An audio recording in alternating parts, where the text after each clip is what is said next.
Shalom, saudaraku di dalam nama Tuhan Yesus Kristus, sahabat terbaik dalam kasih Tuhan, bertemu lagi dengan saya Pendeta Novel Saragi. Firman Tuhan yang menyapa kita pada saat ini tertulis dalam Markus pasal yang ke-11, ayatnya yang pertama sampai ayatnya yang ke-11. Namun ada baiknya kita bersatu dulu di dalam doa. Kita berdoa.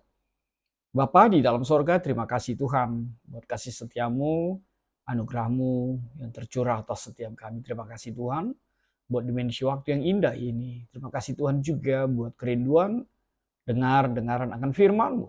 Maka berfirmanlah Engkau Tuhan, sebab kami siap untuk menerimanya. Amin. Shalom saudaraku dalam nama Tuhan Yesus Kristus, sahabat terbaik dalam kasih Tuhan, seperti yang saya sebut tadi, bahwa firman Tuhan yang menyapa kita pada saat ini tertulis dalam Markus pasal yang ke-11, ayatnya yang pertama sampai ayatnya yang ke-11. Begini firman Tuhan. Yesus dielulukan di Yerusalem. Ketika Yesus dan murid-muridnya telah dekat Yerusalem, dekat Betfage dan Betania, yang terletak di Bukit Zaitun, Yesus menyuruh dua orang muridnya dengan pesan, "Pergilah ke kampung yang di depanmu itu. Pada waktu kamu masuk di situ, kamu akan segera menemukan seekor keledai muda tertambat yang belum pernah ditunggangi orang. Lepaskan keledai itu dan bawalah kemari. Dan jika ada orang mengatakan kepadamu, 'Mengapa kamu lakukan itu?' Jawablah, 'Tuhan memerlukannya. Ia akan segera mengembalikannya ke sini.' Mereka pun pergi dan menemukan seekor keledai muda tertambat di depan pintu di luar di pinggir jalan, lalu melepaskannya. Dan beberapa orang yang ada di situ berkata kepada mereka, 'Apa maksudnya kamu melepaskan keledai itu?' Lalu mereka menjawab seperti yang sudah dikatakan Yesus. Maka orang-orang itu membiarkan mereka. Lalu mereka membawa keledai itu kepada Yesus dan mengalasinya dengan pakaian mereka. Kemudian Yesus naik ke atasnya. Banyak orang yang menghamparkan pakaiannya di jalan. Ada pula yang menyebarkan ranting-ranting hijau yang mereka ambil dari ladang. Orang-orang yang berjalan di depan dan mereka yang mengikuti dari belakang berseru, "Hosana, diberkatilah dia yang datang dalam nama Tuhan. Diberkatilah kerajaan yang datang. Kerajaan Bapa kita Daud, Hosana di tempat yang maha tinggi." Sesampainya di Yerusalem, ia masuk ke bait Allah. Di sana ia meninjau semuanya. Tetapi sebab hari sudah hampir malam, ia keluar ke Betania bersama dengan ke-12 muridnya. Demikian firman Tuhan. Saudara yang diberkati dalam nama Tuhan Yesus Kristus. Hal yang sangat menarik yang bisa kita jumpai tidak lain adalah kenapa Tuhan Yesus memakai seekor keledai. Sementara hampir setiap kita, bahkan hampir semua orang tahu bahwa keledai itu adalah golongan hewan yang terbodoh. Bahkan dia bisa jatuh ke dalam lubang yang sama 2 kali. Tapi lihatlah, Yesus kita justru mengendarai keledai itu ketika memasuki kota Yerusalem. Saudaraku yang diberkati dalam nama Tuhan Yesus Kristus. Apa yang bisa kita lihat di dalam situasi itu? Tidak lain adalah benarlah Tuhan Yesus mau mewujudkan apa yang telah dibuatkan oleh seorang Zakaria di Zakaria 9 ayat ke-9. Bahwa dia, Yesus, akan memasuki kota Yerusalem dengan mengendarai seekor keledai muda yang tidak pernah ditunggangi. Saudara yang diberkati di dalam nama Tuhan, sahabat terbaik dalam kasih Yesus. Hal itu jelas terlihat nyata di dalam perikop, di dalam cerita ini. Bagaimana Yesus mempergunakannya. Bahkan sebelumnya kita melihat bagaimana narasi ini dihantarkan di tengah-tengah kita. Apa itu? Kita melihat bagaimana murid-murid yang disuruh oleh Tuhan Yesus untuk mengambil keledai itu. Kita tahu bahwa ini adalah masa-masa minggu sengsara Tuhan Yesus. Kita melihat bagaimana murid itu melakukan apa yang Tuhan Yesus katakan. Bahwa pergilah ke kampung yang di depanmu itu. Di situ engkau akan menemukan seekor keledai muda tertambat yang belum pernah ditunggangi. Maaf. Dan kita melihat tanpa banyak tanya, tanpa adu argumen, murid itu melakukan apa yang diperintahkan oleh Tuhan Yesus. Dan di sini kita diajarkan untuk sebuah ketaatan, melakukan apa yang Tuhan Yesus katakan di dalam kehidupan kita. Dan itulah sejatinya seorang murid. Melakukan apa yang diperintahkan oleh gurunya.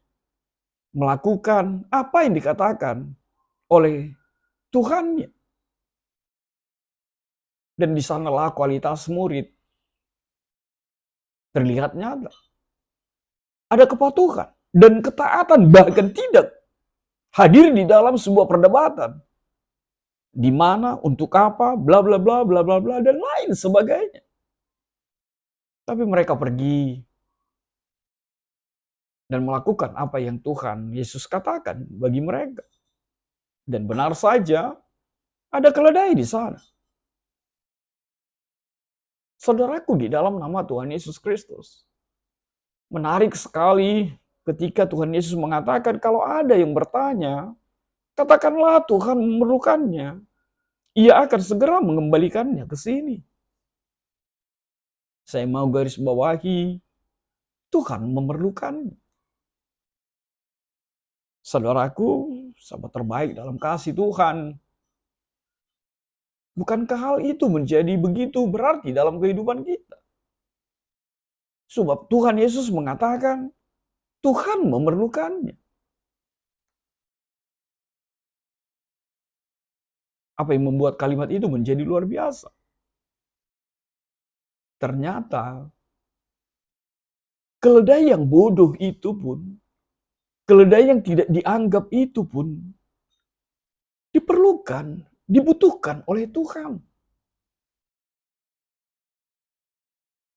Menarik sekali, bukan? Ya,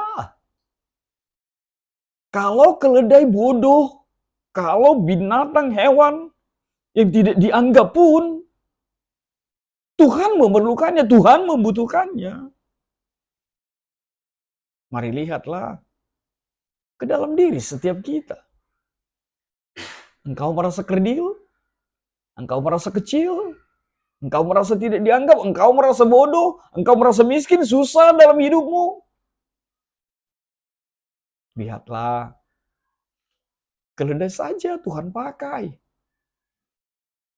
Maka saudaraku, ingatlah satu hal yang pasti. Tuhan memerlukanmu, Tuhan membutuhkanmu. Dan jangan pernah merasa tidak berarti dalam kehidupan ini. Dan hal yang luar biasa lagi, ketika Tuhan Yesus mengatakan, ia akan segera mengembalikannya. Itulah luar biasanya Tuhan kita, Yesus kita itu. Kalau dia mengambil, dia akan mengembalikannya. Bahkan lihatlah, kalimat yang dipakai Tuhan memerlukannya. Bahkan Tuhan mengembalikannya. Bukankah seharusnya itu adalah milik Tuhan seutuhnya, apa yang ada di dalam diri kita, apa yang kita punya, bukankah itu bersumber dari Allah? Bukankah itu bersumber dari Tuhan kita? Tapi Tuhan Yesus mengatakan, Tuhan memerlukannya dan akan mengembalikannya. Luar biasa sekali. Yesusmu diperkenalkan di dalam minggu-minggu sengsara ini. Saudaraku, di dalam nama Tuhan Yesus Kristus.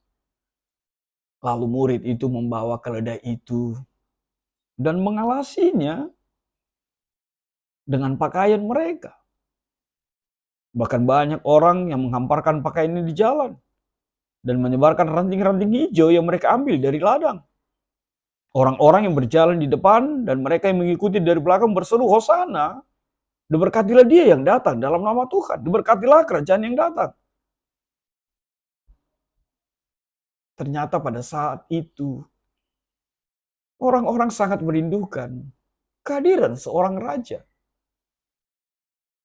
Namun hal yang disayangkan, mereka tidak memahami Yesus itu raja, bukan seperti apa yang mereka bayangkan. Dan menarik ketika ada pertanyaan, lalu kenapa Yesus diam saja? Lalu kenapa Yesus tidak merespon? Sementara mereka melambai-lambaikan daun palem, tanda sebuah kemenangan. Bahkan mereka mengatakan dialah raja. Padahal Yesus tahu bahwa mereka berpikir tentang raja menggantikan kekaisaran atau menggantikan raja yang jalim pada saat itu. Ada raja yang lalim pada saat itu. Ada raja yang bertindak semena-mena ketika itu. Suasana politis pada saat itu sangat tidak kondusif.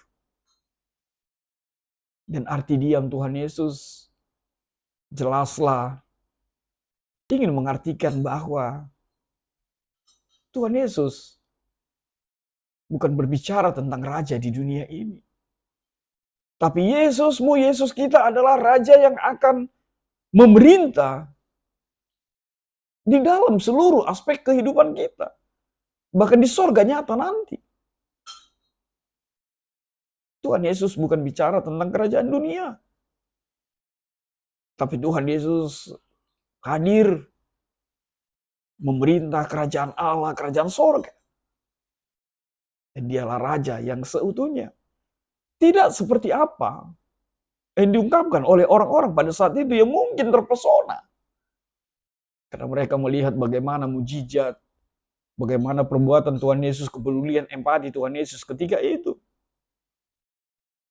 Tapi lagi-lagi saudaraku dalam nama Tuhan Yesus Kristus, dari cara Tuhan menggunakan keledai, dari cara Tuhan Allah melambangkan kesederhanaannya, benarlah dia bukan mau menggantikan raja dunia ini, terlampau kecil. Dunia ini, kerajaan di dunia ini, bagi Tuhan Yesus. Baginya adalah memerintah kerajaan Allah. Sebab dialah raja yang mengatasi segala raja di tengah-tengah kehidupan kita.